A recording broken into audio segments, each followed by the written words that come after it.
Buenos días a todos, bienvenidos una semana más a las lecciones magistrales de la jornada del Campus Seguridad y Defensa del año 2025. Estamos ya en la última lección magistral, control de sangrados, de la mano del doctor Luis Martín. Hola, ¿qué tal, Luis? ¿Cómo estás? Muy buenas, ¿qué tal, Ray? Buenos días. Buenos días y buenos días a todos los que estáis aquí en directo, que ya sabéis que podéis hacer preguntas. Bueno, dejaremos una parte final para preguntas y demás. Las podéis ir haciendo durante la presentación y las vamos guardando aquí y las lanzamos al final según vayan yendo entrando y demás. El doctor Luis Martín es el coautor del estudio científico del consenso Victoria, que para el que no lo conozca, pues a lo mejor Luis nos puedes contar un poquito qué es esto del consenso Victoria. Sí, pues el consenso Victoria es una forma de establecer un lenguaje común entre los diferentes intervinientes ante un incidente de múltiples víctimas intencionadas. Entonces, lo que pretendimos hacer con él es generar una serie de directrices a modo de recomendaciones donde tras obtenerlas a modo de consenso de múltiples expertos de todas las ramas del conocimiento relacionadas con los incidentes de múltiples víctimas intencionados, pues puedan servir como una referencia, como lo que os decía, como un lenguaje común a la hora de ayudar a todos los intervinientes que se puedan enfrentar a este tipo de situaciones, tanto en su resolución como en la planificación para una respuesta integral. Muy bien. Fue un trabajo de mucha gente, ¿no? De diferentes expertos en diferentes áreas, ¿no? Sí, estamos hablando que trabajaron más de 50 personas, 50 profesionales y sobre todo lo fundamental es lo que acabas de comentar, ¿no? Las diferentes áreas, el que haya sido unas aportaciones completamente transversales, ¿no? Y multidisciplinares, donde igual teníamos profesionales de las fuerzas y cuerpos de seguridad de Estado, que teníamos profesionales sanitarios, pero a nivel de red hospitalaria, de centros de coordinación, de prehospitalaria, médicos, enfermeros, técnicos en emergencias.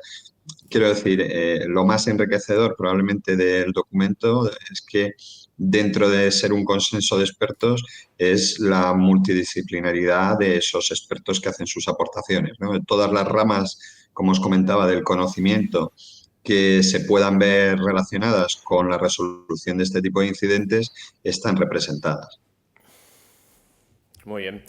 Eh, y nosotros, desde el campus, nosotros cogimos este estudio, nos pareció interesante porque, bueno, como sabéis, el campus es Centro 9 y aparte de hacer formación como Centro 9, como centro oficial de entrenamiento 9, aparte de tener el experto universitario de sanitario de combate en operaciones, también como Centro 9 y como campus y demás, pues entonces quisimos hacer divulgación, que es una de las patas en las que trabaja el campus, la formación, la investigación y la divulgación. Pues quisimos hacer divulgación y entonces, también para el que no lo sepa, aunque yo creo que ya se ha extendido bastante, hicimos el documental Victoria, en el que se ve todo este estudio, todas estas diferentes figuras, cómo se van coordinando y demás. Documental que estrenamos en Almería en enero y que, lógicamente, pues Luis, tú estuviste allí. ¿Qué te pareció el documental? Pues la verdad es que muy bien, impresionante, ¿no? Porque uno que no está acostumbrado al tema cinematográfico, pues el poder ver cómo fue plasmada la idea del documento en este documental, donde todos los participantes en el documento pudieron expresar sus ideas y aparte el verse la implementación de estas directrices en un simulacro y cómo fue enfocado ese simulacro dentro del documental, pues la verdad es que fue un lado espectacular y por otro lado pues, pues muy didáctico. Bueno, pues efectivamente, fue bastante emocionante aquella presentación en la gran pantalla del documental. Bueno, haremos más presentaciones del documental, y poquito a poquito, ya iremos anunciándolas y demás. Y bueno, yo creo que pasamos ya, si te parece, a la lección. Perfecto, cuando tú quieras, a vuestra disposición.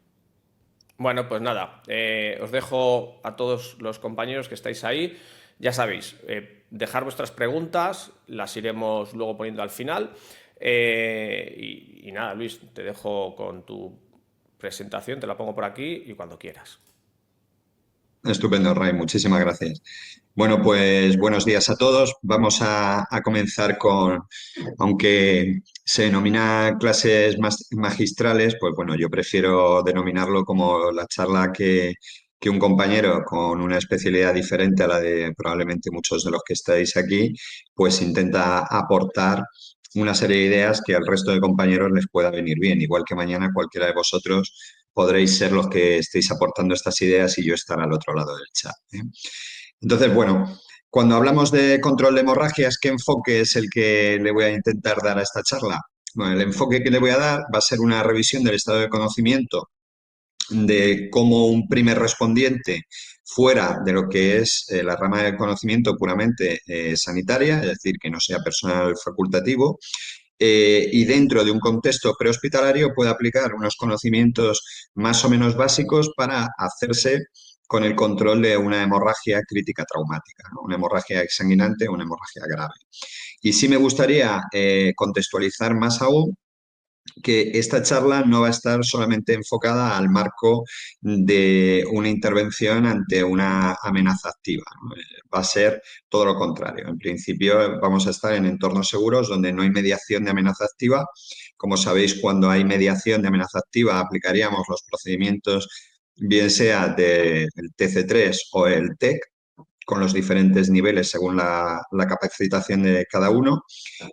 Dada esa situación, como repito, de amenaza activa, pues aplicaríamos cualquiera de las dos ramas, bien estemos en un contexto más bien militar y de combate, que aplicaríamos el TC3, o estuviéramos en un contexto más bien policial, que aplicaríamos el TEC, ¿de acuerdo?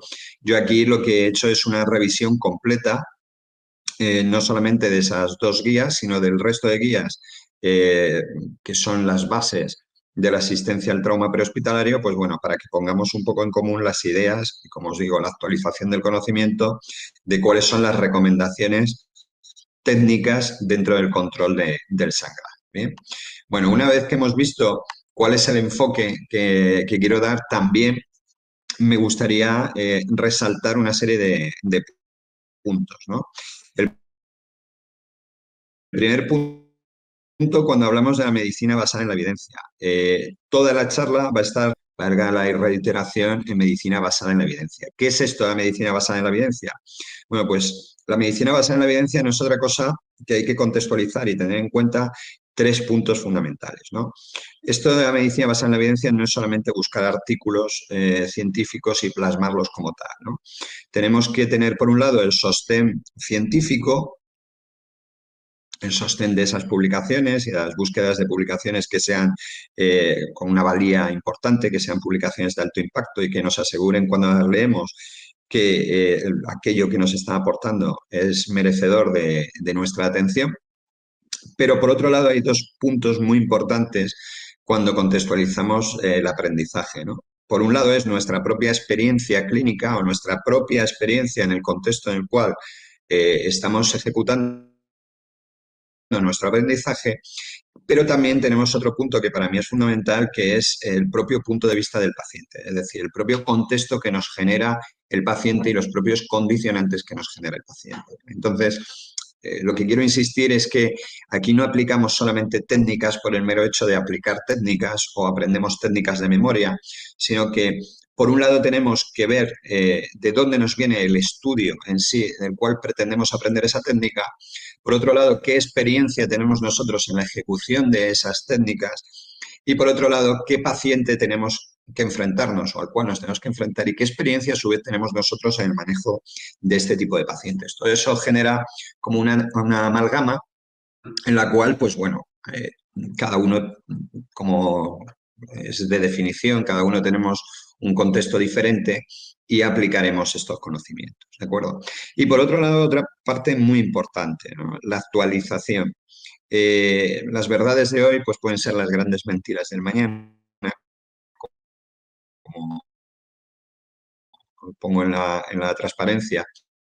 Pues es verdad, esto está en constante revisión, constante aprendizaje en cualquier momento, pues bueno, van apareciendo técnicas nuevas, dispositivos nuevos, etcétera, los cuales nos obligan a estar actualizados. ¿Bien? Bueno, pues dando estos epígrafes, vamos a intentar ver cómo va a ser la presentación. La presentación fundamentalmente voy a intentarla ejecutar a base de preguntas y respuestas, sobre todo en la parte final, es decir, qué problemas nos suelen surgir y cómo podemos responder de una forma lo más fácil y lo más pragmática posible, ¿no?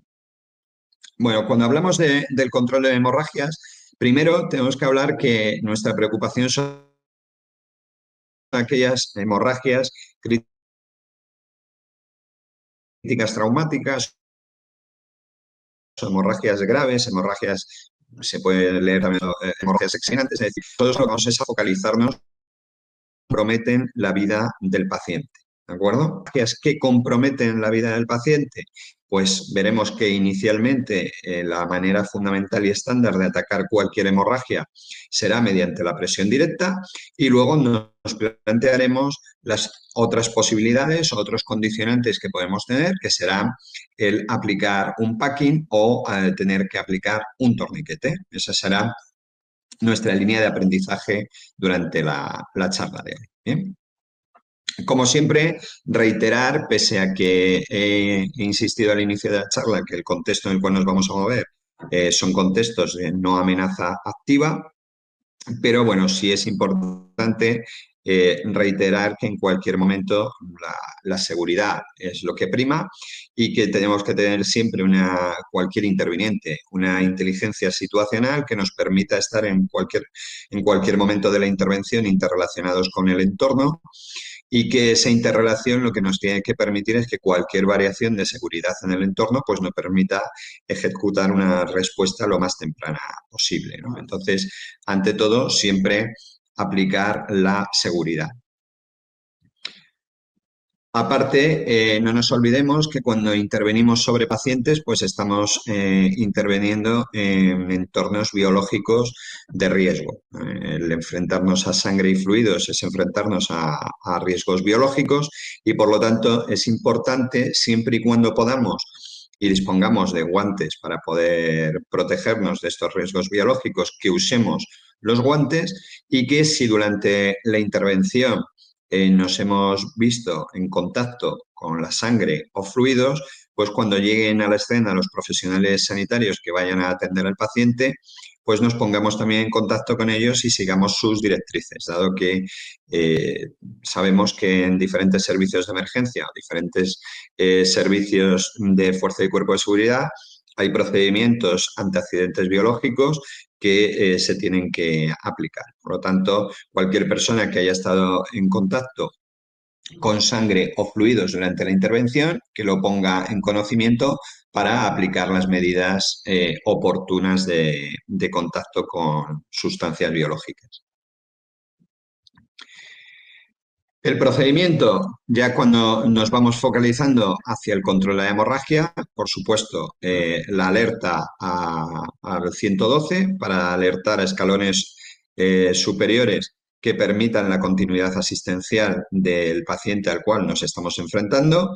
En simultáneo, estamos ejecutando un primer control de sangrado mediante el primer paso, que es la evaluación de a qué sangrado nos estamos enfrentando y dentro de la primera técnica, si es posible, de control de sangrado, pues recordar lo que he comentado, que la técnica estándar de ataque, digamos, para control de cualquier sangrado en este tipo de entornos, repito, en entornos donde no hay mediación de amenaza, pues será la compresión directa. La alerta del 112 no voy a insistir más. Muchos de los que estáis acudiendo a esta charla sois profesionales de servicios de emergencia o de cuerpos y fuerzas de seguridad, por lo tanto tenéis vuestras propias redes de alerta y de comunicaciones, pero bueno, es de menester que quede representado en la charla la importancia del teléfono único de emergencias 112, sobre todo para personal civil que pueda ejecutar una función de primer interviniente en cualquier momento, ¿no? Todos sabemos las ventajas que tiene este teléfono en cuanto a solventar temas de cobertura, de localización de la llamada, y para aquellas personas que sean legos, pues saben que llamando a este teléfono pueden recibir teleayuda, una serie de guía a través de la asistencia telefónica por parte de profesionales de la salud que pueden, repito, guiarle en la intervención a aquellas personas que no tengan ningún conocimiento, ¿no? Entonces, aunque nosotros seamos profesionales de emergencias, pues es importante que demos a conocer la importancia del teléfono único 112 de cara, repito, al personal civil que pueda verse involucrado en cualquiera de estas situaciones. Respecto al sangrado, repito, lo que estamos buscando aquí son hemorragias que puedan poner en riesgo la vida del paciente. Por lo tanto, ¿qué es lo que vamos a buscar? Pues obviamente sangrados que sean de forma continua y abundante, buscar precisamente ese sangrado en grandes cantidades y también buscar posibles acumulaciones de sangre, ¿no? Esas acumulaciones en forma de charco o de ropa empapada de sangre que sea indicación de que ese tejido o el terreno está pudiendo absorber la cantidad de sangre que ha salido del paciente. Al fin y al cabo, estamos intentando buscar indicios que nos indiquen una pérdida masiva de sangre del paciente e intentar empezar a ver por dónde nos puede estar sangrando ese paciente. Vale.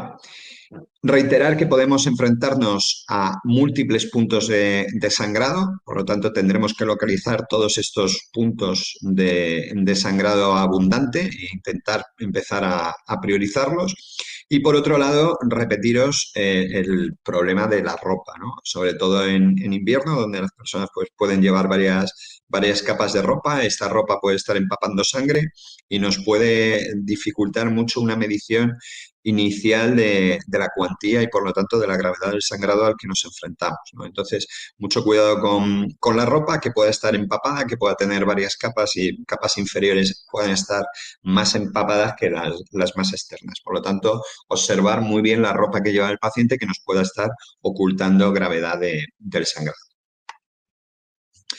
Bueno, localizaciones del sangrado, fundamental. Esto lo vamos a ir bueno, poquito a poco digiriendo más despacio y explicando más despacio, pero a grandes rasgos tenemos tres ubicaciones importantes de sangrado. Por un lado, las que veis en el muñeco en color azul, sangrados que se producen puramente en extremidades.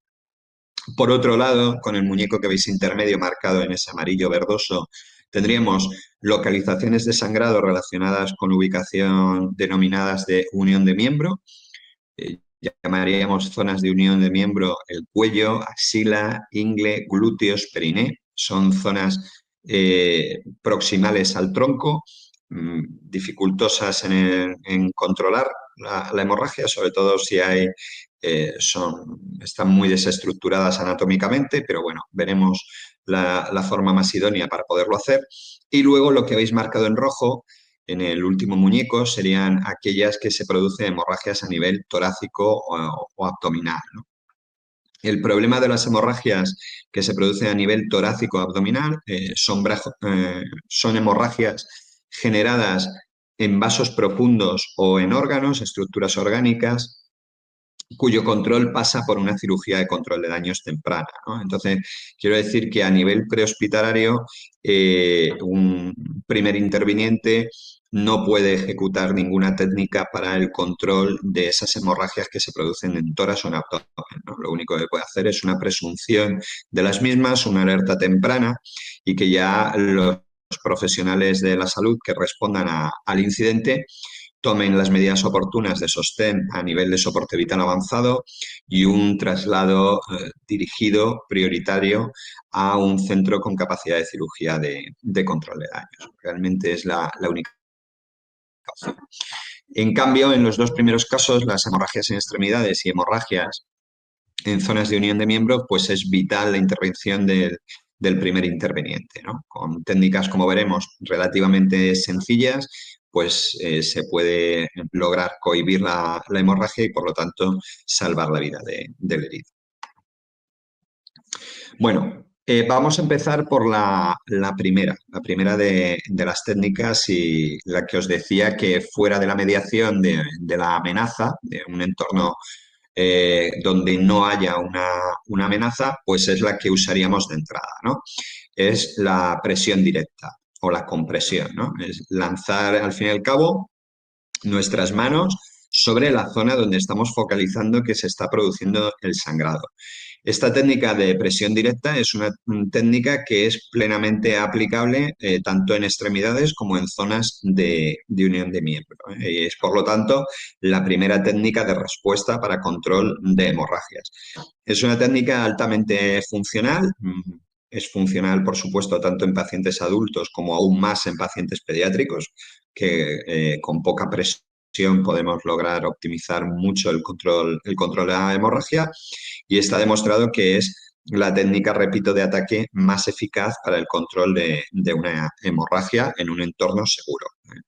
Obviamente estamos de acuerdo que el problema que conlleva esta técnica es que precisamente la presión directa la tenemos que hacer con nuestras manos y, por lo tanto, nosotros nos vemos comprometidos a ese contacto directo con el paciente y a poder tener el acceso oportuno al paciente para poder ejecutar esta compresión, ¿no?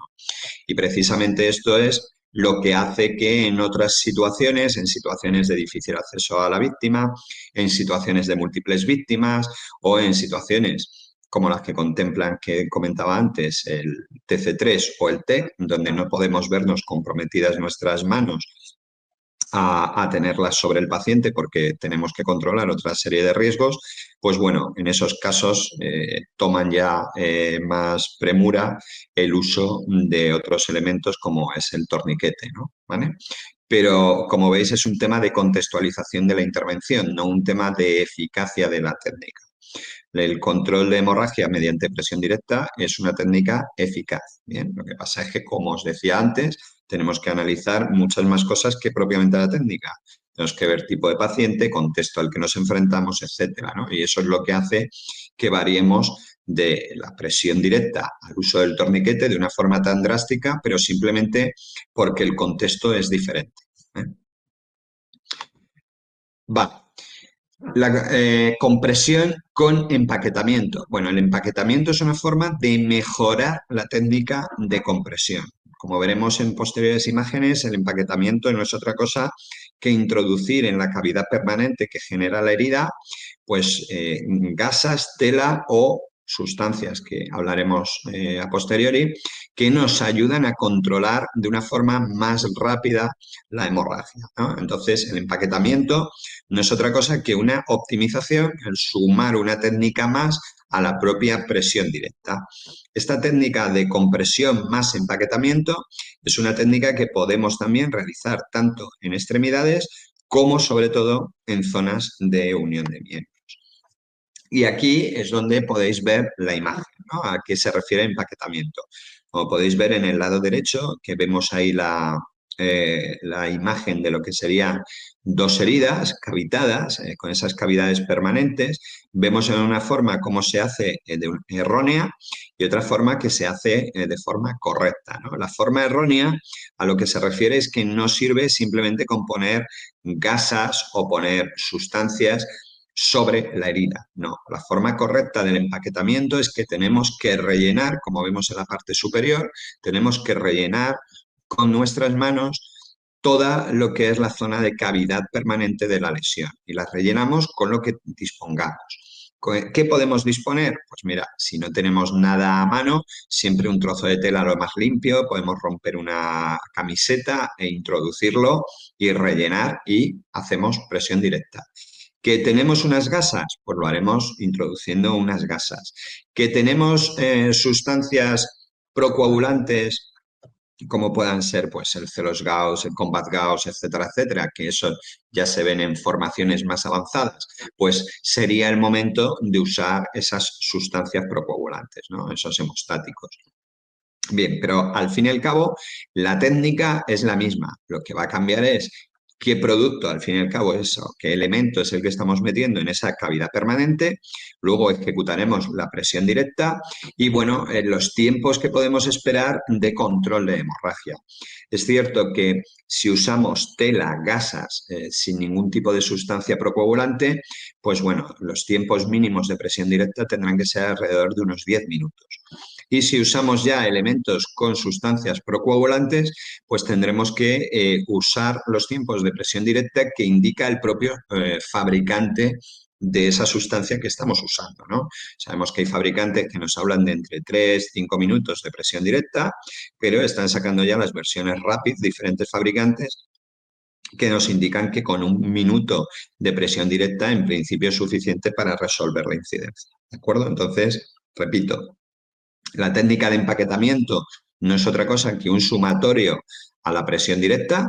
El empaquetamiento lo podemos ejecutar con todo lo que tengamos a mano, que mientras que cumplamos el objetivo, que es rellenar, que es hacer ese packing de la cavidad permanente, y los tiempos de presión directa que debemos de aplicar a este empaquetamiento pues variarán desde los 10 minutos si son elementos que no conlleven sustancias procoagulantes hasta el tiempo que indique el fabricante del elemento que apliquemos que lleve sustancia procoagulante. ¿Bien?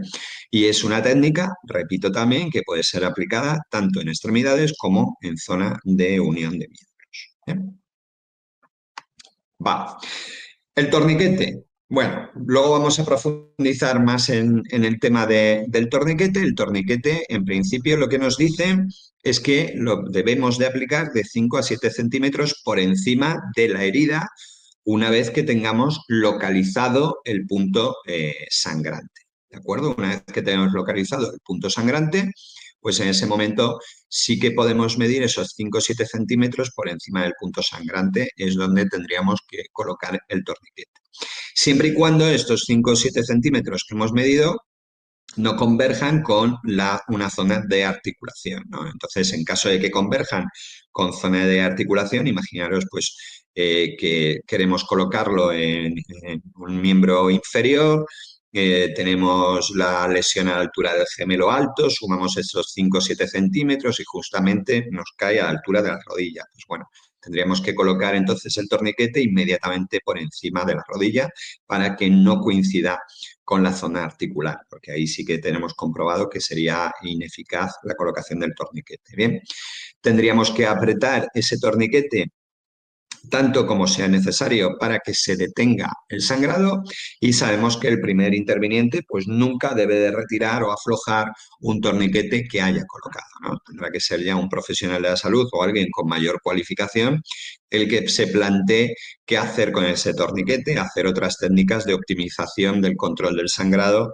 menos agresivas que con el torniquete si la situación así lo permite, ¿de acuerdo? Pero al nivel que estamos hablando ahora de un primer interviniente, pues torniquete que se ha colocado porque hay un sangrado es un torniquete que se tiene que dejar donde se ha colocado. Ahora iremos profundizando en el uso del torniquete y cómo funciona exactamente el torniquete, ¿vale?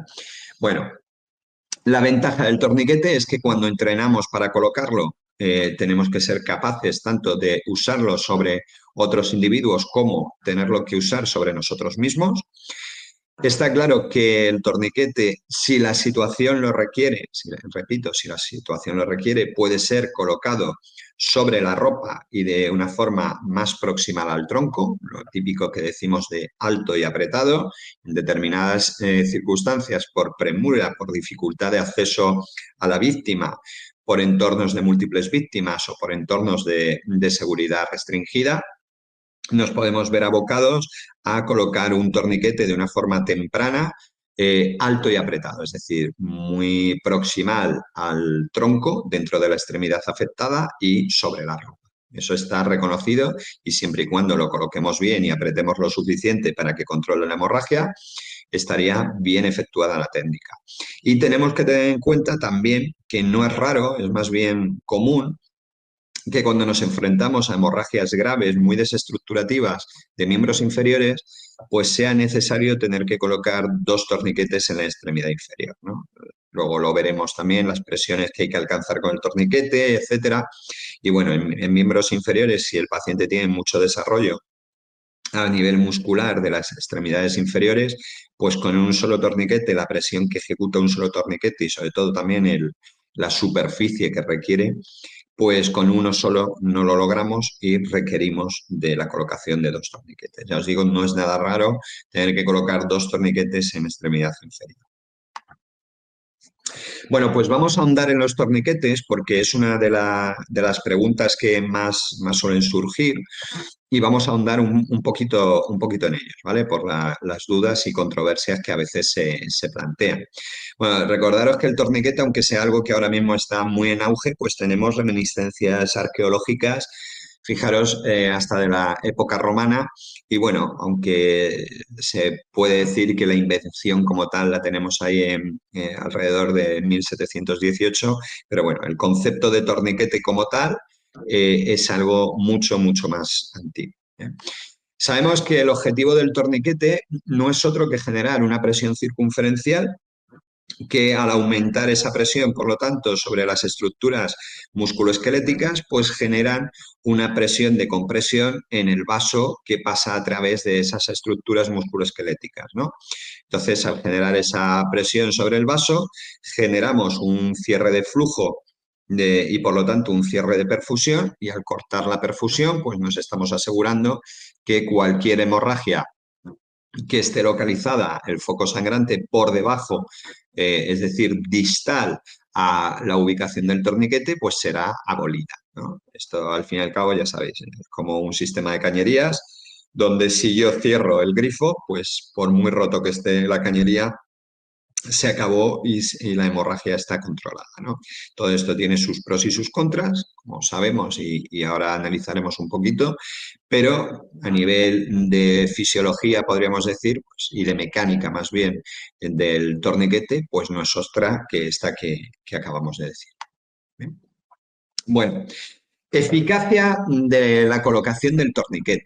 Una de las preguntas, ya entrando en esta dinámica que os comentaba de pregunta-respuesta para dar más dinamismo a la presentación, pues bueno, hay veces que se pretende hacer comparativas de dónde es más eficaz el uso del torniquete, si de 5 a 7 centímetros o si lo colocamos el típico alto y apretado. Bueno, pues esto es un poco el querer dar respuesta a una idea que había hace ya muchos años, que era que el torniquete no funcionaba adecuadamente o no se debería colocar un torniquete en aquellas regiones anatómicas donde hubiera 2 huesos, ¿no?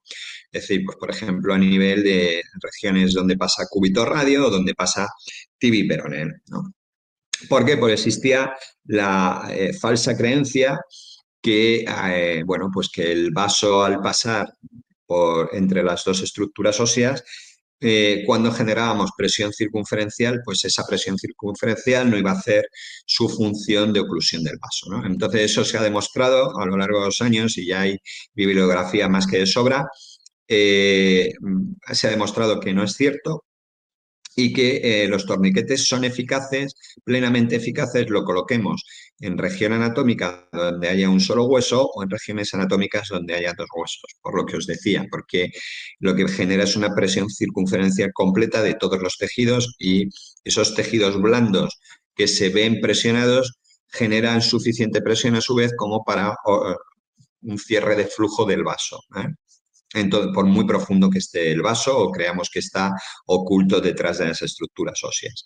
Es suficiente la presión que genera y ahí os pongo uno de los artículos más importantes que analiza el rendimiento de los torniquetes, independientemente de dónde haya sido colocado el torniquete, en su localización, ¿vale? Por lo tanto, repito, si tenemos que resumir dónde colocar el torniquete, lo idóneo es de 5 a 7 centímetros por encima de la localización de la lesión. Eso sí, una vez que hayamos podido localizar la lesión, por supuesto, sobre la piel directamente, y en caso de que estemos en esas situaciones que os comentaba antes de extrema premura de riesgo para el interviniente, de dificultad de acceso a la víctima, etcétera, etcétera, bueno, pues en esos casos está reconocido que podemos colocarlo lo más proximal posible, alto y apretado, ¿de acuerdo? Tanto una localización como otra están reconocidas y usaremos independientemente una u otra según la situación a la cual nos enfrentemos, ¿vale? Pero mecánicamente y a nivel fisiológico de control de la vascularización son... Continuamos. Otra pregunta muy común es ¿qué presión requiere el torniquete? ¿Cuánto tengo que apretar un torniquete? Bueno, un torniquete hay que apretarlo bastante. El objetivo del primer interviniente, no nos confundamos, repito, del primer interviniente, será el corte del fluido, es decir, saber que hemos cortado la hemorragia. Ese es el objetivo. Obviamente un primer interviniente no va a estar ni midiendo presiones de colocación del torniquete, ni va a estar midiendo pulsos distales, etcétera. Eso ya tiene que ser para personal con mayor formación, ¿no? Pero bueno, si queremos tener una aproximación en milímetros de mercurio en cuanto a presión que requiere un torniquete, pues fijaros, ¿no? Que la presión media que tenemos de un corte de flujo en una extremidad inferior, pues ronda los 200 y pico, ¿vale? Entre esos 150 300, mientras que en extremidades inferiores tenemos que rondar entre los 150 a 400 milímetros de mercurio de presión, ¿de acuerdo? Entonces, bueno, esto es otra de las formas de demostrar que en las extremidades inferiores es más compleja el control de hemorragias mediante el uso del torniquete, pues requiere más presión y por eso es más susceptible de tener que usar un segundo torniquete, ¿no? Esto refrenda un poco la idea que os comentaba anteriormente. Bueno, otra idea, otra duda que suele surgir bastante es, bueno, ¿qué hacemos si falla la colocación de un torniquete, ¿no? ¿Qué hacemos si falla? Bueno, entendemos como fallo de la colocación de un torniquete en cuanto a que el torniquete colocado no ha sido capaz de controlar la hemorragia, no ha sido capaz de cerrar el flujo sanguíneo de la extremidad. Normalmente el fallo más común, el más común, es que no hayamos apretado lo suficiente el torniquete, ¿eh? Y me diréis, bueno, esto no tiene por qué ser tan común. Bueno, pues sí es común, no tanto porque el profesional no tenga la idea clara de que hay que apretar el torniquete, sino que tenemos que tener en cuenta que el torniquete lo estamos apretando sobre una persona, ¿no? Y la persona le duele, va a mostrar dolor. Un dolor no solamente provocado por apretar el torniquete, sino que lo estamos apretando en una extremidad que está dañada ya en sí, ¿no? Con estímulos dolorosos ya de base. Entonces, muchas veces el profesional o el primer interviniente que quiere colocar el torniquete no lo aprieta lo suficiente por miedo a hacer daño al paciente, ¿no? Como está gritando, le está diciendo que le duele, pues no quiere apretarlo más. Bueno, pues repito, ese es el fallo más común, en no apretar lo suficiente. Hay que apretar todo lo que sea posible independientemente del dolor que esté generando sobre el paciente. ¿Bien? Y otra de las circunstancias, como antes ya os he adelantado, es que, bueno, pues sobre todo en el caso de las extremidades inferiores, el paquete muscular esté muy desarrollado y no seamos capaces con un solo torniquete de alcanzar la presión suficiente ni la superficie adecuada para controlar el sangrado, ¿vale? Entonces requiere colocar un segundo torniquete. Y así lo recogen, sobre todo las directrices del TCCC, recogen la valoración de la colocación de un segundo torniquete en caso de fallo de la colocación del primer torniquete, ¿no?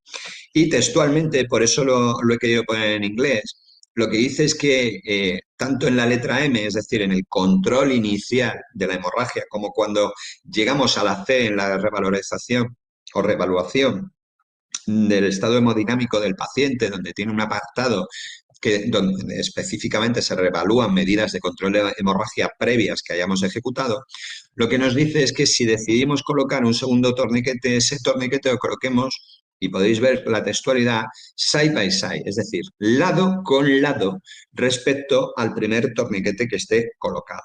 ¿Bien? Ese lado con lado a lo que se refiere es que no puede quedar superficie de piel entre un primer torniquete y un segundo torniquete, porque esto, bueno, estaríamos, si somos muy puristas, generando otra serie de daños en los cuales no vamos a entrar ahora. Obviamente son daños menores a que se me desangre el paciente, pues bueno, no me preocupa mucho. Pero si somos puristas, debemos de colocarlo estrictamente lado con lado. Y aquí surge la duda de, vale, pero dentro de lado con lado, ¿hacia el tronco o lado con lado hacia la parte distal de la extremidad? Bueno, pues siempre que podamos, la lógica lo que nos dice es que el lado con lado proximal hacia el tronco, ¿vale? Hacia arriba. Si tenemos la superficie suficiente para colocarlo y su colocación no conlleva que nos coloquemos sobre una zona de flexión o sobre las crestas ilíacas o sobre localizaciones que harían que no fuera eficaz esa colocación del torniquete.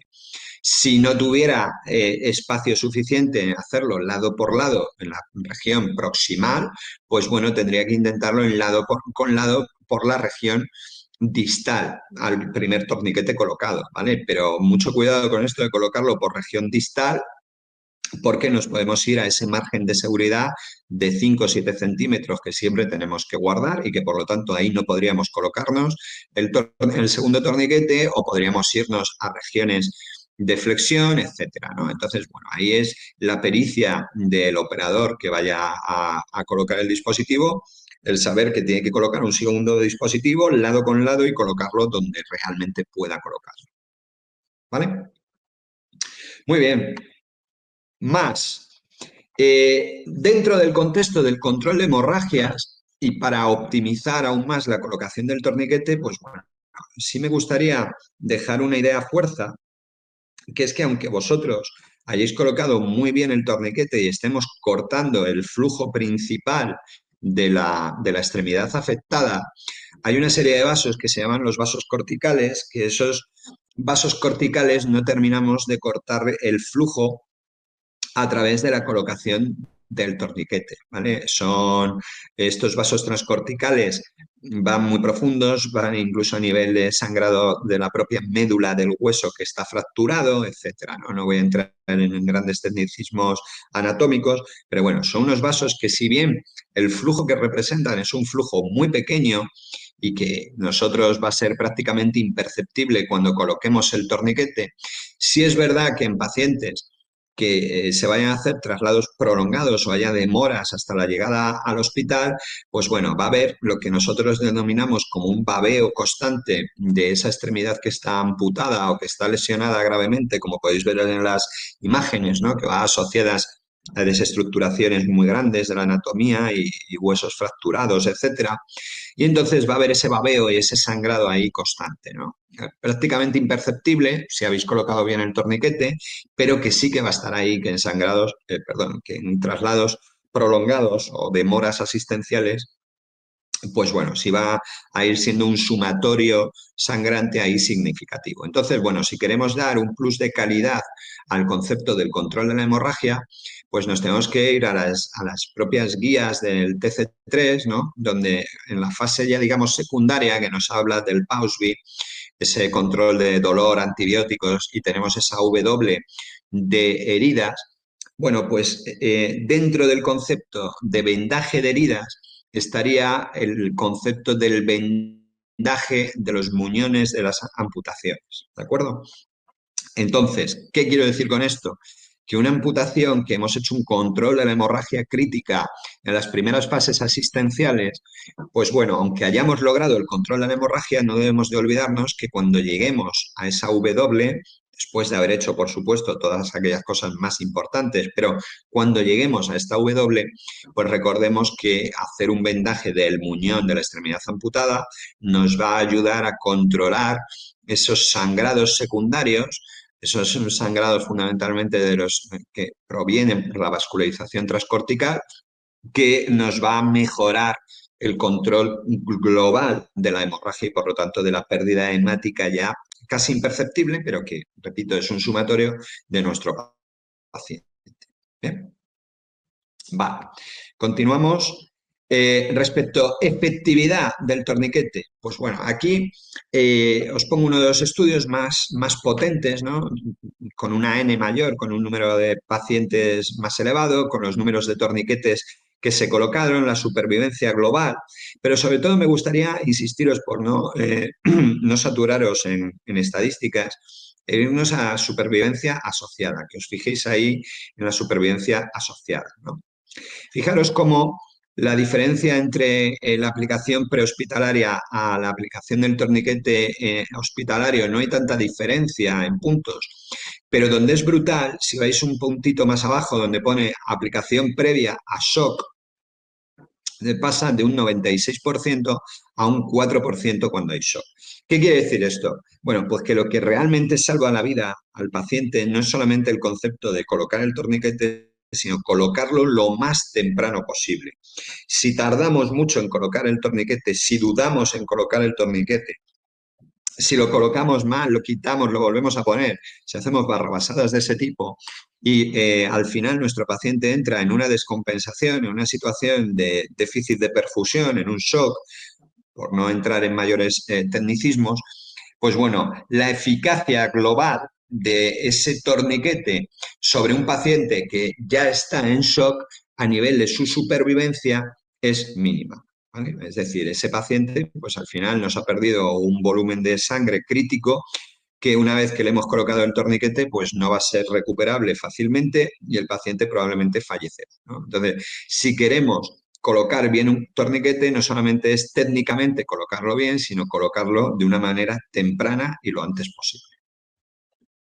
Bien, más cosas. Otra de las preguntas que suele haber, bueno, los torniquetes son seguros, ¿no? Es que a mí me han dicho que una extremidad que yo tenga que colocar un torniquete ya conlleva la amputación de la extremidad. Pues bueno, falso. Tenemos aquí otro estudio con otra N altísima, fijaros, sobre 651 extremidades, donde ninguna de ellas, y lo he puesto ahí en rojo, ninguna de estas extremidades tuvo que ser amputadas por el uso o por la utilización del torniquete. Es decir, a lo mejor alguna de ellas tuvo que ser amputada, pero por las lesiones iniciales que presentaba, ¿no? Que causó la propia lesión que conllevó luego la colocación del torniquete. Es decir, por las lesiones iniciales, pero no a consecuencia de haber tenido que colocar el torniquete. El torniquete salva vidas, el torniquete no conlleva la amputación de la extremidad, ¿eh? Esa es otra idea. Tiempos, ¿cuánto tiempo es seguro un torniquete? Bueno, sabemos que hay os vuelvo ahí a poner en el pantallazo otro de los estudios más potentes que analiza los tiempos de colocación del torniquete, pero el resumen de este estudio es que durante 2 horas el torniquete es plenamente, repito, plenamente seguro. ¿Vale? Los problemas pueden empezar a aparecer a partir de las 2 horas, ¿no? A partir de las 2 horas, pues bueno, hay una serie de consecuencias inicialmente neurológicas sobre la extremidad, pero que se ha demostrado que esas consecuencias neurológicas sobre la extremidad vienen más atribuidas, por lo que estamos viendo en últimos estudios, a la presión que ha sido requerida para que sea eficaz el torniquete, la presión que había sobre la extremidad, más que al problema de vascularización. Y según va pasando aún más tiempo, ya sí que va habiendo a consecuencia de la isquemia de los tejidos una liberación de sustancias que luego, a posteriori, esta liberación se va haciendo mucho más incrementa, ¿no? De una forma mucho más marcada a partir ya de las 4 horas, 6 horas ya muchísimo más. Bueno, pues ahí ya tenemos claro que ese torniquete, si se decide su retirada, tiene que ser retirado en una instalación hospitalaria o donde tengamos capacidad de cuidados intensivos, de terapia intensiva sobre el paciente, por lo que os digo, porque todo ese vuelco de sustancias, entre ellas el potasio, etcétera, pues bueno, cuando revascularicemos la extremidad al retirar el torniquete, pues va a irse a nivel sistémico y puede pegarnos un rebotazo sobre el paciente y generarnos una serie de problemas en diferentes órganos y sistémicos, ¿no? Entonces, por eso hay que hacerlo ya en instalaciones con capacidad de terapia intensiva. Pero aquí la idea fuerza y lo que hay que transmitir a un primer interviniente es que hasta las 2 horas el torniquete es plenamente seguro. Por lo tanto, es raro que en una ciudad, si estamos respondiendo a un incidente, pues bueno, se tarde más de 2 horas de poner a ese paciente en la red hospitalaria con capacidad de cirugía vascular o que llegue un personal con mayor cualificación y sepa hacer otras técnicas menos agresivas que la colocación del torniquete para controlar la hemorragia, ¿vale? El primer interviniente tiene que tener claro que el torniquete en su colocación inicial es plenamente seguro. Este estudio es el que avala lo que os comentaba de los daños neurológicos sobre las extremidades, donde se ha colocado torniquete. Bueno, pues por no entrar en desglosar la estadística y todo esto del artículo, pero lo que vienen a decir estos dos artículos es que el daño nervioso sobre las extremidades en las que se colocan torniquetes viene encauzado fundamentalmente por la presión que ha requerido el torniquete que hemos colocado, ¿vale? Entonces, ahí ya podremos entrar en las diferentes marcas comerciales, qué torniquetes requieren menos presión para el resultado de generar la isquemia que se pretende, ¿no? Entonces, lo mejor será aquellos torniquetes que generen menos daño a través de menor necesidad de presión para cortar el flujo sanguíneo. Vale. Hay un caso que normalmente pregunta la gente porque lo ha oído, lo ha leído, etcétera, etcétera. Bueno, oiga, y torniquetes durante más horas, ¿no? De hecho, yo leí de un caso de 16 horas el torniquete y que no hubo daños en la extremidad y que no hubo daños, no hubo problemas sobre el paciente después de 16 horas. Vale, perfecto. Esto es un caso y repito, es un caso, ¿eh? Estadísticamente no tiene significación. Fue un caso muy concreto con unas casuísticas y unas connotaciones y unas variables, podríamos decir, muy específicas que no tienen por qué repetirse en el tiempo y por lo tanto este caso de las 16 horas no es extrapolable, ¿vale? Los tiempos de seguridad, las medidas que os he comentado en cuanto a la retirada del torniquete, seguridad del torniquete, son las que son y porque haya un caso en la bibliografía de este tipo, no va a cambiar hoy por hoy las medidas ni los tiempos que os he dado. Bueno, ¿qué torniquete usar? Me podréis estar diciendo, después de todo esto que os he comentado. Pues bueno, al fin y al cabo, torniquetes yo no me voy a pronunciar a nivel comercial, porque no es mi función ni mucho menos. Lo que sí os digo es que, bueno, lo que yo buscaría si tengo que comprar un torniquete o adquirir un torniquete o asesorar en la compra del mismo, es en que sean torniquetes que estén avalados por diferentes comités científicos, ¿vale? Eso siempre nos va a dar una seguridad. Y luego, dentro de eso, pues el torniquete que más se adecue al trabajo que podéis estar realizando vosotros o las condiciones de uso. No es lo mismo que los usemos en ambientes relacionados con el agua, ¿no? Ambientes acuáticos. No es lo mismo que lo usemos en alta montaña o en zonas nevadas, etcétera, con uso de guantes de frío, tal. No es lo mismo, es decir, que vayamos a hacer un porte oculto del torniquete, no es lo mismo. Es decir, al fin y al cabo, dentro de los torniquetes que están avalados, pues tendremos que ver aquel torniquete que más se adecue a la configuración de nuestro trabajo, de nuestro equipo de protección individual, etcétera, etcétera. ¿Vale? Vale, ahí tenemos los diferentes tipos de torniquetes que podemos tener en el mercado y muchos más que no tengo en las imágenes. Bien, hay otra serie de ideas ya respecto a seleccionar el torniquete. Una controversia que surgió, bueno, controversia, aportaciones, ¿no?, de la experiencia de los diferentes torniquetes es, bueno, ¿qué torniquetes a priori son más eficaces o tienen mejores resultados, ¿no? Si los torniquetes de 3,8 centímetros, los que llamamos los torniquetes más o menos tradicionales, o los torniquetes anchos, los de 10,4, los torniquetes ya que no son tradicionales, pero que cada vez están teniendo también más auge. Bueno, pues en estos estudios, y este que os pongo es uno de los más también potentes, compara diferentes tipos de torniquetes que hay en el mercado y están relacionados Estos torniquetes están relacionados con su anchura, ¿no? Y bueno, viene a decirnos, al fin y al cabo, un poco el resumen de este artículo, que los torniquetes que son más anchos requieren menos presión para lograr el objetivo de la isquemia, por lo tanto esto es positivo por lo que os comentaba antes de los daños sobre tejidos y daños nerviosos, que pierden menos presión en una primera instancia como en tiempos posteriores, ¿no? A los 120 y tal. Y esto a priori nos viene a ir lanzando la hipótesis de que los torniquetes anchos son mejores, están dando mejores resultados que los torniquetes de anchura tradicional, ¿no? Esta es la línea de trabajo que hoy por hoy nos está indicando varios artículos, ¿eh? Y este es uno de los ejemplos de los torniquetes anchos, ¿no? El swap de banda elástica. Otra pregunta que suele surgir mucho es la pregunta de, bueno, ¿y si no tengo un torniquete, puedo usar un torniquete de circunstancia? Bueno, ¿qué nos dice la evidencia respecto al uso de torniquetes de circunstancia? La bibliografía y las publicaciones lo que nos dicen es que sí, sí podemos usar un torniquete de circunstancia siempre y cuando sea la última de la última de las últimas de nuestras opciones. Es decir, que no tengamos ningún torniquete comercial. Si no tengo ningún torniquete comercial, si era imposible la presión directa con empaquetamiento de la lesión, etcétera, etcétera. Es decir, si por última de las opciones y no me queda otra, pues bueno, entonces sí uso el torniquete improvisado.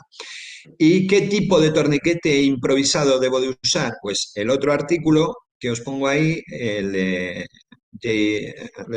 Journal Special Operation Medicine, pues bueno, lo que nos dice es que tiene que tener una serie de requerimientos estos torniquetes que tienen que ser torniquetes de 3 elementos, ¿no? Uno sería la banda de torsión, otro elemento de torsión y otro elemento de fijación, que es más o menos lo que os pongo en la fotografía derecha, ¿vale?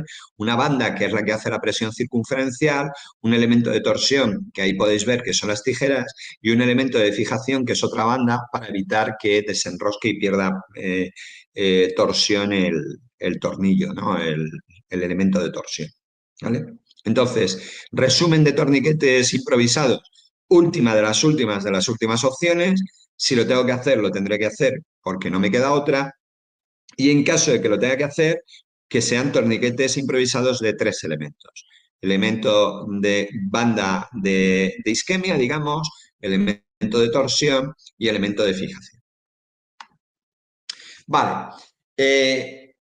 Pero ¿cuándo lo pongo? ¿Es correcto lo que hacemos? ¿Qué nos dice la diferente evidencia? Bueno, esta va a ser la última parte de la charla, donde lo que he querido es un poco salirnos ya de las técnicas en concreto e ir un poco a qué nos dicen diferentes publicaciones que tomamos como publicaciones o manuales de referencia en cuanto a qué pasos debo de seguir, ¿no? Porque claro, en unos sitios veréis que primero te dicen haga la presión directa, en otros te dicen ponga primero el torniquete, hay una revolución de ideas y claro, al final el usuario necesita un poco que le marquemos qué es lo que debe de hacer en cada momento y qué pasos ir dando. Pero es que las propias guías y las diferentes publicaciones no se terminan de poner de acuerdo. Y esto era lo que os quería demostrar yo ahora en la última parte de la charla, ¿no?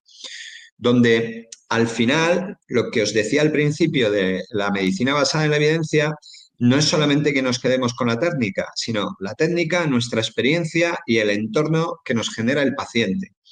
Y dentro de eso apliquemos lo que tenemos y de la mejor manera, porque ninguna guía ni ningún procedimiento se puede adecuar plenamente a todas las casuísticas que pueden ocurrir, ¿no? Y este es el ejemplo que os voy a poner de cómo diferentes guías dicen lo mismo, pero de diferentes maneras, porque cada una están concebidas para diferentes entornos, por entornos anglosajones, entornos europeos, y que cada uno tiene visualizaciones de la emergencia diferente, ¿no? Entonces, cuando os digan personas diferentes cosas, probablemente no es que os lo estén diciendo mal, sino que es que se están basando en diferentes guías, ¿eh? Entonces, tenéis que ser vosotros como profesionales los que contextualicéis la guía más adecuada al entorno en el cual estáis trabajando, ¿no? Entonces, si nos vamos, por ejemplo, a las guías AJA, que las guías AJA son fundamentalmente de corte anglosajón, que su origen es en la reanimación cardiopulmonar, pero que tienen epígrafes enfocados al control de hemorragias. En sus diferentes actualizaciones, ¿vale? Sabemos que aproximadamente cada 4 años nos lanzan diferentes actualizaciones, pues siguen marcando que lo primero que tenemos que hacer es colocar el torniquete y lo segundo, si falla el torniquete, pues bueno, o en localizaciones donde no podamos colocar el torniquete, nos dicen, pues haga la presión directa con agente hemostático. Aquí nombra el agente hemostático. Pero es curioso que no contemplan, no valoran ni la colocación de un segundo torniquete, no valoran el concepto del torniquete improvisado. Esas son cosas que ellos, estas guías, ni valoran ni tienen en cuenta. Si nos vamos a una publicación tan importante como es la Resuscitation, la del ERC, el European Resuscitation Council, que es la que emanan las recomendaciones de reanimación cardiopulmonar a nivel europeo, pues bueno, ellos también nos dicen que primero usemos el torniquete y segundo te hablan presión directa, pero no contemplan ni el torniquete improvisado, no contemplan el segundo torniquete, ni contemplan tampoco el uso de agentes hemostáticos. No lo tienen, no lo conciben. Si nos vamos, por ejemplo, a las guías de la publicación del Critical Care, ¿vale? Las guías de coagulopatía y de control de hemorragias críticas, aquí te hablan de primero presión directa y luego, si falla la presión directa, pues como segunda opción, la colocación del torniquete. Las guías NICE, que es otra de las guías importantísimas de recomendación de manejo de diferentes situaciones a nivel de emergencias, pues bueno, las NICE nos abogan también por primero la presión directa, una presión directa con apósito, no usan la terminología packing como tal, pero bueno, sí nos están hablando de apósito, hablan de apósito en general, no hablan de apósito hemostático, y si falla esto, pues la colocación del torniquete. Luego tenemos otras publicaciones como la de Prehospital, esta contribución especial del 2014, donde generan por primera vez un algoritmo de decisión así muy claro. Nos habla de que primero hagamos una presión directa, nuestra segunda opción, el torniquete, y empieza a contemplar aquellas localizaciones donde no sea viable el uso del torniquete, entonces nos habla del hemostático más presión directa, ¿no? Esta es probablemente una de las contribuciones más amplias y que por primera vez genera así claramente un algoritmo de decisión. Tenemos, por supuesto, el famoso PHTLS como referencia a nivel del trauma prehospitalario. Pues bueno, nos hablan del packing con agente hemostático y presión directa como primera opción y en caso de fracaso de esta técnica o entornos que no pueda ejecutarla, pues colocar el torniquete. En el ATLS, que es también nuestra Biblia, digamos, del trauma, si bien más a nivel hospitalario, nos habla de, primero, la presión directa, no menciona agente hemostático, y segundo, la colocación del torniquete. Aquí tenemos un artículo en la revista Emergencias, primer cuartil, a nivel internacional. Bueno, pues nos habla de la valoración de los diferentes pasos en el control de hemorragia, y nos resume que si la presión directa no es suficiente, pues entonces tendremos que utilizar el torniquete. Y una pregunta que también suele surgir mucho a los primeros intervinientes es, ¿los torniquetes comerciales podrían ser aplicados en pacientes pediátricos? ¿Podrían ser aplicados en pacientes pediátricos? Bueno, pues la respuesta es que sí. Los torniquetes comerciales están dimensionados para colocar en pacientes pediátricos. De hecho, hay torniquetes comerciales específicos para el uso en pediatría. Ahora, ¿dónde viene aquí lo que tenemos que tener cuidado, ¿no? Tenemos que tener cuidado cuando lo que pretendemos es colocar un torniquete comercial de adulto en un paciente pediátrico, ¿vale? ¿Por qué tenemos que tener cuidado? Bueno, pues simplemente porque tendremos que ver el diámetro de la extremidad del paciente pediátrico sobre la cual queremos colocar el torniquete de adulto. Eh, a ver, para el paciente pediátrico estándar, y cuando hablo de paciente pediátrico estándar es cuando no me estoy refiriendo al lactante, el paciente no lactante no vamos a tener por lo general, salvo que haya problemas en el desarrollo ya fisiológico de ese niño, pero no vamos a tener problemas en usar un torniquete de adulto en el paciente pediátrico, bien sea en extremidad superior o en inferior, ¿vale?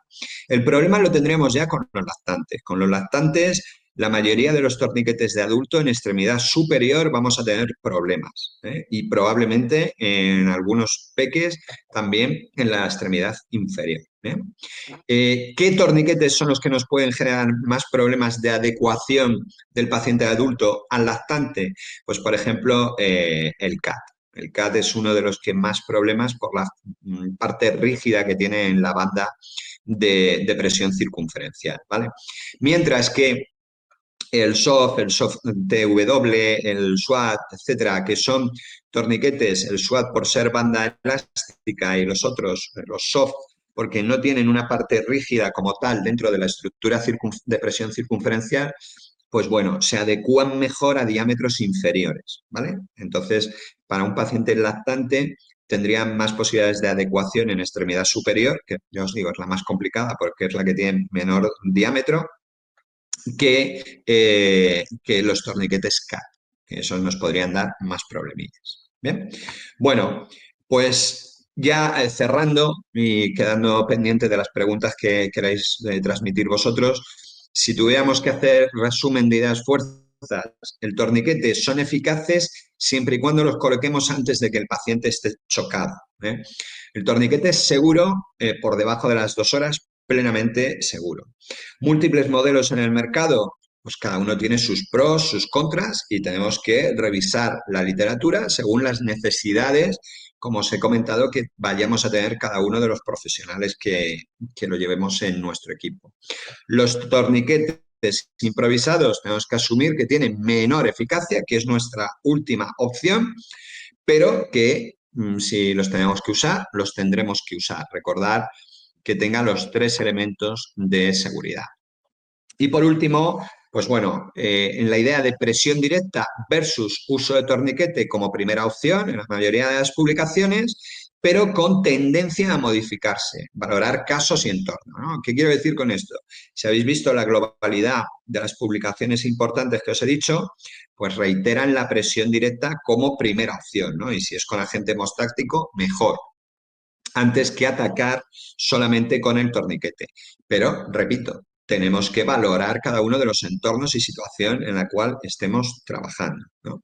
Y luego el torniquete comercial son seguros en población pediátrica. Tal y como os he dicho, hay algunos con mayor adecuación al paciente lactante, que es el que nos puede generar más problemas, pero globalmente al paciente pediátrico, en principio, cualquier torniquete de adulto nos sería plenamente viable, ¿vale? Pues bueno, yo por mi parte he terminado la exposición. Ya, Ray, quedo pendiente de preguntas que haya podido haber. Bueno, pues sí, tenemos alguna pregunta por aquí. Vamos a, si te parece, las vamos poniendo por orden.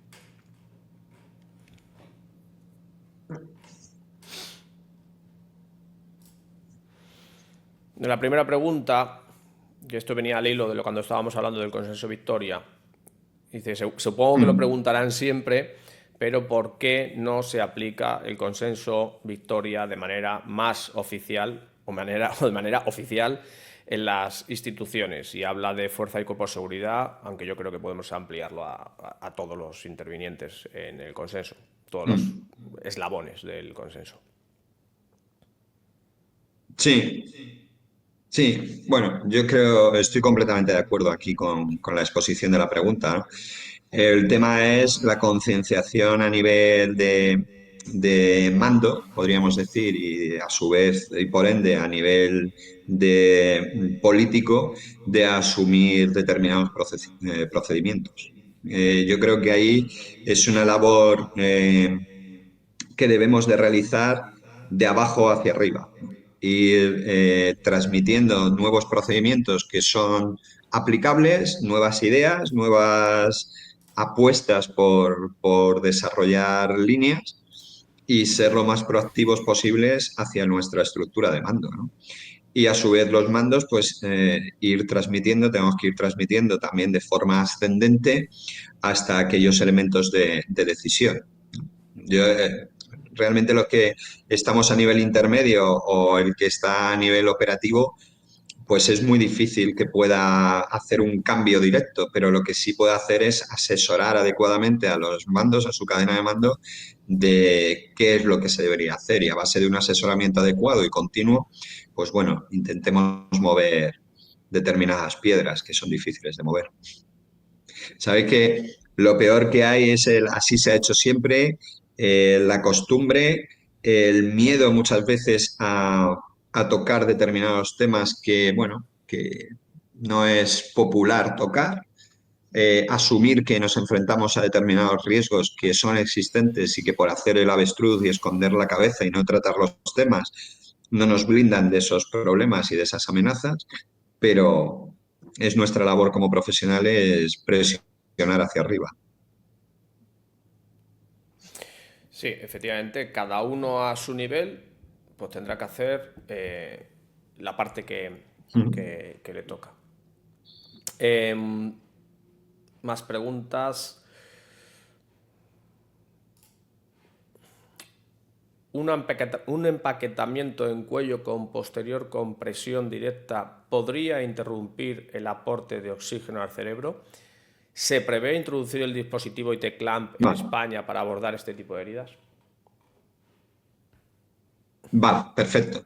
Mira, no hay una interrupción del flujo cerebral, dado que el flujo cerebral a nivel de vascularización de cuello es colateral. O sea, tenemos estructuras, digamos que esto es como los mandos de vuelo de una aeronave que van duplicados, tanto en el piloto como el copiloto, ¿no? Pues bueno, nosotros tenemos estructuras vasculares duplicadas, tanto en localización izquierda como derecha, y por lo tanto una intervención de control de hemorragia sobre estructuras vasculares izquierdas, pues tenemos una perfusión colateral por rama derecha, ¿no? Entonces, porque hagamos una presión directa o incluso en niveles asistenciales superiores, se haga una embolización, se haga un clampaje, se haga, bueno, diferentes técnicas, no comprometemos la perfusión cerebral, ¿eh? Entonces, lo que sí hay que tener cuidado cuando hacemos una compresión directa de estructura vascular en el cuello, pues es no presionar la vía aérea, ¿no? Focalizar muy bien. Es una cuestión más que de fuerza, de maña, ¿no? La ventaja de las estructuras vasculares en el cuello es que, bueno, tienen una localización relativamente superficial y si direccionamos bien la presión con la punta de nuestros dedos hacia estructura vascular, controlamos bastante bien la hemorragia.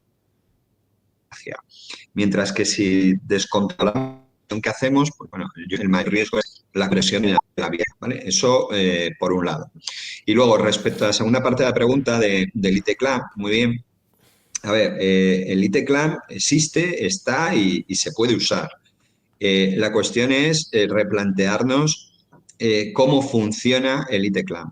Y cómo logra el control de la hemorragia el ITCLAM. Recordar que el ITCLAM lo que hace es un cierre de planos de los planos externos de la lesión, ¿eh? Entonces, al generar un cierre de planos externos de la lesión, la propia pérdida hemática que se produce en la cavidad permanente que tenemos en la lesión, esa pérdida hemática genera como un coágulo, podríamos decir, un hematoma, y ese coágulo barra hematoma, aumentando la presión traslumen del vaso dañado, pues corta lo que es el sangrado. Vale. Claro, ¿qué ocurre? Esto en zonas donde el cierre de planos sea muy próximo al foco de la herida y haya muy poca cavidad permanente, pues la pérdida hemática es baja y el volumen, por lo tanto, de ese hematoma es bajo. Pero si nos vamos ahora al cuello, y es una lesión cavitada donde tenemos muchos planos anatómicos, si yo hago un cierre externo con el ITCLAM, ¿vale? Y lo que estoy esperando es que esa pérdida hemática genere ese coágulo barra hematoma que presione lo suficiente para cortar el flujo y el sangrado, ese hematoma se me puede estar relacionando anatómicamente con la vía aérea y puede estarme sometiendo a una compresión la vía aérea y un desplazamiento de compresión, por lo tanto, de la vía aérea. Entonces, bien, fisiológicamente, entre comillas, ¿no? Mecánicamente, mejor dicho, entiendo el funcionamiento del ITCLAM, lo comprendo, lo respeto y bueno, lo puedo compartir en el uso en extremidades, en pequeñas lesiones, donde la pérdida hemática tolerada para hacerme ese hematoma de control de magia no sea muy grande, pero profesionalmente se me plantean serias dudas de riesgos secundarios en el control de hemorragias en el cuello, precisamente por la compresión hemática que me puede hacer sobre la vía aérea. Bueno, pues yo creo que No sé si he he respondido respondido. a Sí, yo creo que sí. De a la todas formas, pregunta. Ramón, puedes repreguntar si quieres, sobre todo por el tema del ITCLAM y demás. Y vamos pasando, si eso, a otra pregunta.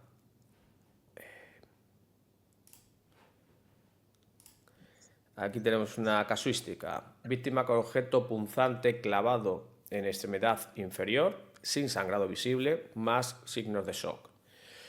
Igual a aplicación de torniquete.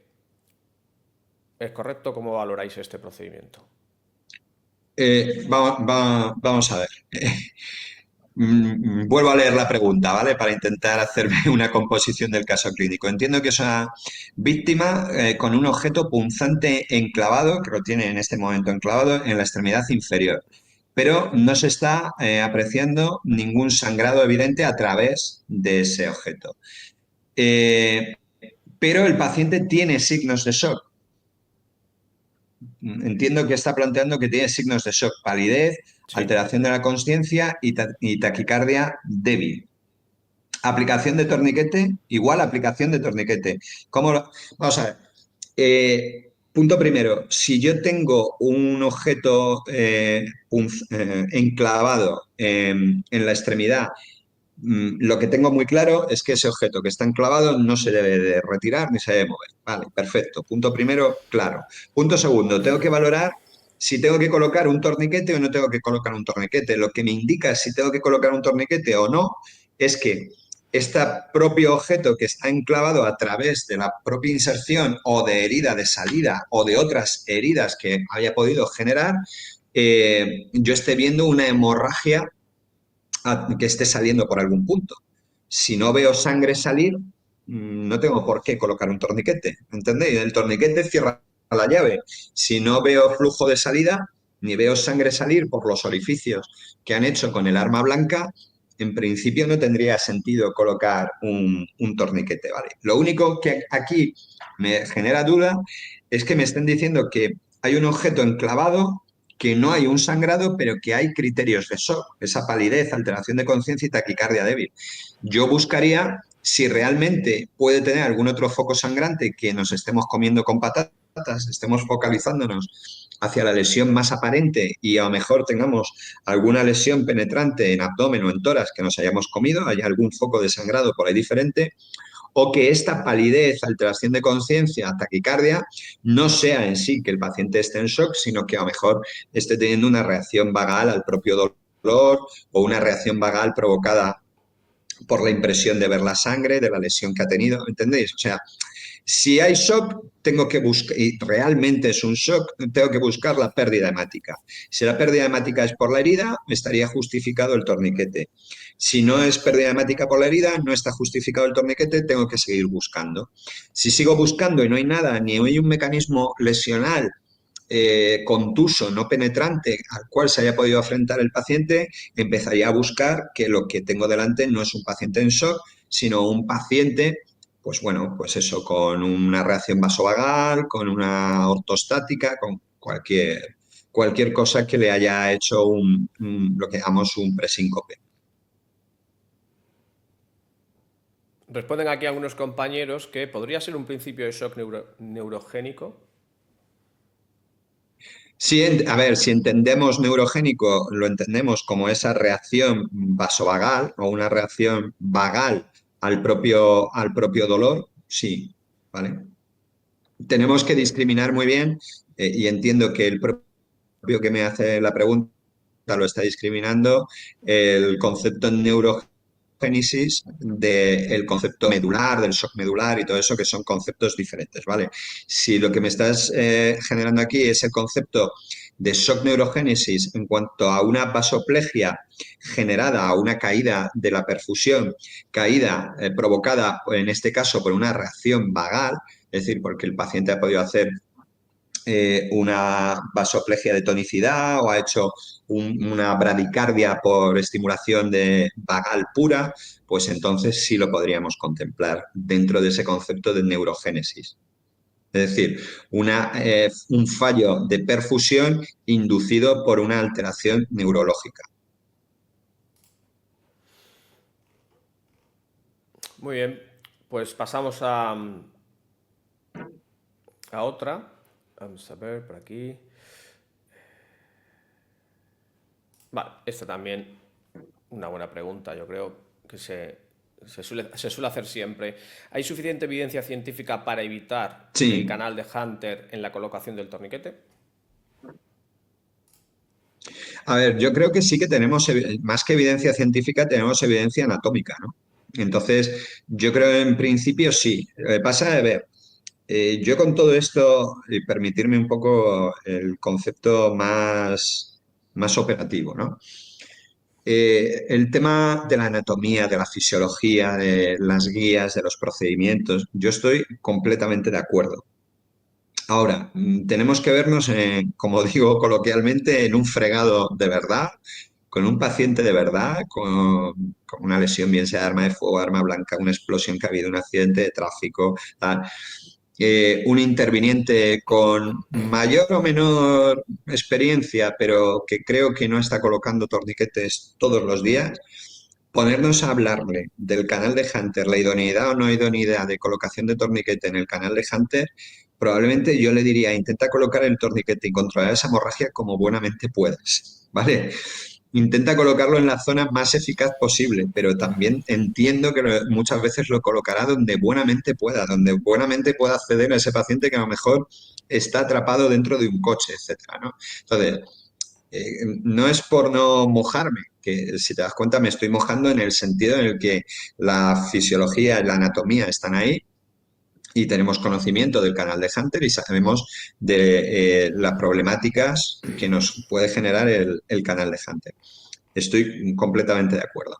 Ahora, también estoy queriendo dar mi versión más de implementar conocimientos a la realidad, ¿no? Y a lo que alguien que está empezando como primer respondiente realmente le tiene que preocupar, que es controla la hemorragia como puedas, más que haz un análisis anatómico antes de colocar el torniquete. Es que yo me pongo en las primeras veces a las que me tuve que enfrentar a controlar una hemorragia y me acordaba de anatomía a duras penas, ¿eh?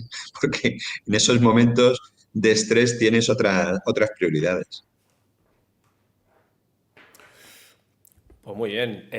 Nos contesta Ramón, que nos ha hecho la pregunta de la casuística anterior, y nos dice que esto Sí. sucedió en un accidente de tráfico, un elemento del vehículo lesionó zona femoral, dicha zona se inflamó en cuestión de minutos con un aspecto hematoso y la paciente Ah, vale. falleció tras 45 minutos. Faltaba ahí un detalle, ¿no? Vale, no, no, es que entonces ya no es un tema de un objeto enclavado. O sea, lo que estamos hablando es un mecanismo lesional contuso ante un paciente politraumatizado donde no tenemos una lesión focalizada. Probablemente lo que me estás diciendo de la lesión en zona femoral es que entiendo que se puede correlacionar con una fractura femoral, pero bueno, si hay un fallecimiento por una... Es que, claro, las causas del fallecimiento han podido, es que estamos en un contexto tremendamente amplio, pero yo sigo abogando porque si esa paciente estaba en un shock, ese shock y máxime si llevó al fallecimiento de la paciente y en tan poco tiempo, en 45 minutos, yo buscaría en abdomen, ¿eh? Si tórax o abdomen, yo buscaría esa pelvis y buscaría en regiones retroperitoneales, ¿eh? Porque es que un fémur sangra, ¿vale? Sí, sí, sangra, y estamos de acuerdo que un fémur sangra. Y un fémur te puede llegar a descompensar a un sujeto, ¿vale? Pero un fémur no te desangra en 45 minutos a una paciente y máxime en el contexto de un accidente de tráfico donde hay una liberación de energía sistémica, ¿no? Entonces, yo buscaría esa pelvis, buscaría abdomen y buscaría tórax porque a lo mejor teníamos otro foco sangrante. Ahora, si la pregunta va un poquito también lanzada hacia, oye, en una fractura cerrada de fémur donde sospecho que hay un sangrado, debo de colocar un torniquete para intentar cortar el flujo de sangre de esa fractura del fémur o de vasos colaterales al fémur que hayan podido verse dañados. No, no está contemplado, ¿eh? O sea, ya de antemano os digo que no se contempla el uso del torniquete como un torniquete en prevención de un posible sangrado que me esté generando una fractura. No se contempla de esa manera el torniquete. No sé si estas son las variables de la pregunta que me estás haciendo. Bueno, pasamos a la siguiente y si acaso Ramón ya nos comentará algo. Dice Francisco, hola Luis, ¿puedes hacer algún comentario sobre la utilización de la sonda Foley a nivel TEC? Que a nivel TEC es más necesario por haber incidentes con calibres más Sí, pequeños. sí, sin problema. Mira, vamos a ver. Por un lado nos vamos a ir a las guías, ¿vale? Y por otro lado a publicaciones, ¿de acuerdo? Entonces, respecto a las guías, hoy por hoy ni las guías TEC ni la guía, hablo guías, ¿eh? Guías, ojo. Ni las guías TEC ni las guías TC3 contemplan dentro de sus procedimientos como tal la colocación del Foley, ¿vale? Ahora, si nos vamos a evidencias, publicaciones respecto al uso del Foley, sí es verdad que tenemos bastantes publicaciones que nos hablan sobre el uso exitoso del Foley, ¿vale? Del control de estas hemorragias, colocando la sonda de Foley y el llenado para la obturación de vaso. Sobre todo lesiones en cuello y a nivel subclávico y sobre todo a nivel de cuello. Ahí son las que la mayoría de las publicaciones que dan mejores tasas de éxito las están dando a ese tipo de lesiones, ¿vale? Ahora, creo que es una línea que todavía se tiene que trabajar mucho. No creo que sea una línea tan sencilla. Yo personalmente no he tenido que hacer esa técnica nunca. Entonces, no te puedo hablar es una técnica que he entrenado, que he practicado, pero no he tenido que ejecutar en la realidad. Entonces, no te puedo dar un feedback desde primera persona, ¿no? Pero vamos, mi impresión es que no es una técnica tan sencilla como para que en todos los casos que la use realmente vaya a tener éxito, ¿sabes? Porque es que estamos hablando que si quiero tener éxito, realmente el Foley debería de entrar en el propio vaso que está roto para que haga la oclusión del vaso. Si me quedo fuera de vaso y me quedo solamente a nivel superficial, lo que estoy haciendo es ocluir el sangrado exterior, pero el vuelco hemático del vaso dañado va a seguir sobre la estructura, sobre la cavidad permanente que ha dejado la lesión, ¿no? Entonces eso, volveríamos a hacer un efecto entre muchísimas comillas, permíteme asemejarlo a lo que hace el ITCLAM, ¿no? Cierro plano exterior, tolero sangrado interno y espero que con ese sangrado interno logre ocluir por aumento de la presión translumen el sangrado del vaso, ¿no? Eso, en una región como el cuello, volvemos a tener los problemas de aumento de presión hacia vía aérea y tal. En otras regiones, pues esa tolerancia al vuelco hemático es que se puede terminar desangrando el paciente, ¿no? Entonces, se me plantean dudas. Si es verdad que he leído artículos buenos, y que abogan por el uso de la Foley, que da muy buenos datos y creo que es una técnica que tenemos que practicar, que tenemos que conocer y me parece bien en ese aspecto. Ahora, también se me siguen planteando dudas, ¿vale? Pero creo que son dudas lógicas del que se puede enfrentar a cualquier intervención, ¿vale? Un saludo para Francisco Sobrino, que es alumno del experto universitario de sanitario de combate en operaciones. Un saludo, Francisco. Gracias Mm. por venir a todas las lecciones magistrales y hacer preguntas tan interesantes. Otro Francisco nos dice, si Mm. utilizo un agente hemostático, ¿es necesario levantar para comprobar el buen funcionamiento o más conveniente mantener el empaquetamiento y presión directa?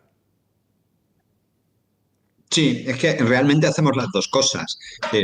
Yo hago el famoso chapoteo, coloco el agente hemostático, hago la presión directa el tiempo que me indica el fabricante del agente hemostático y pasado ese tiempo lo que hago es una comprobación. La comprobación no es levantar el agente hemostático. Yo, si esta, a ver, que lo haga en la cámara, que... Vale. Si esta es mano, yo lo que hago es presión y retiro poco a poco mi mano para ver si el agente hemostático está empapado de sangre y sigue brotando sangre o no. Yo no levanto el agente hemostático, yo lo que levanto es poquito a poco mi mano, poquito a poco mi mano, oye, y veo en qué situación está el agente hemostático. El agente hemostático está manchado, pero no sale sangre, por lo tanto es eficaz. Pues bueno, fijo mi agente hemostático con vendaje israelí o con sistema de venda que tenga mejor, para que eso quede bien anclado y no se me mueva ahí. Yo retiro poco a poco mi mano, ostras, sigue sangrando, sigue brotando sangre. Vale, pues la técnica es infructuosa, retiro todo el agente hemostático y reinicio la técnica desde el punto cero.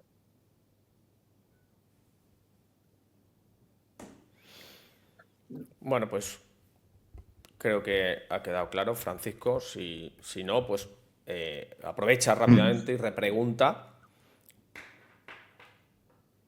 Pero en todo caso, no levantamos para ver si sigue sangrando o no sigue sangrando. Que no se confunda la pregunta, claro.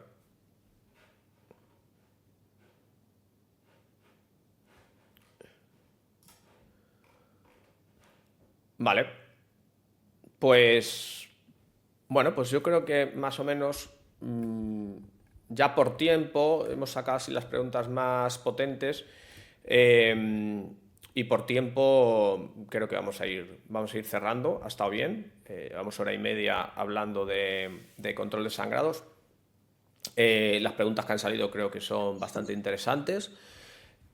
Y, Sí, y si no viene ninguna última pregunta, damos un minuto más o dos. Y si no viene ninguna última pregunta, ya nos dice Francisco que perfecto, que sí, que gracias por la respuesta, que ha sido muy interesante.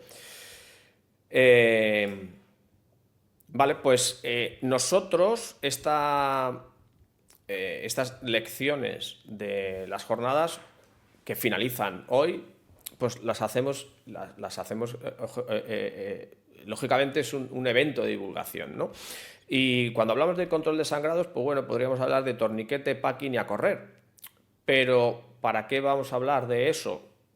Que estaría bien si podemos profundizar desde un punto de vista científico, que creo que es donde están las respuestas para el primer interviniente, que no es personal sanitario ni es facultativo, y para también personal que tiene mucha más formación, como personal sanitario, técnico de emergencia, facultativos, enfermeros y médicos, que viéndolo desde un punto de vista científico, pues creo que se aporta ya no solamente más calidad, sino pues salen muchas más preguntas con técnicas pues, que no se ven simplemente en los cursos de primer interviniente y que también al primer interviniente le ponen en contexto de que, oye, que sé lo que sé, pero aquí hay mucha más tela que cortar, ¿no? Y por eso lo hacemos con esta idea. Y por eso traemos al doctor Luis Martín, que creo que ha demostrado tener un conocimiento profundo y aportar mucha calidad, como decimos, desde el punto de vista científico, a algo tan, entre comillas, sencillo como podemos pensar muchas veces que es el control de sangrados, ¿no? Torniquete y a correr. No, pues hay más historias aquí detrás. Así que, nada, Luis, un abrazo muy grande. Muchas gracias por esta exposición tan detallada como siempre.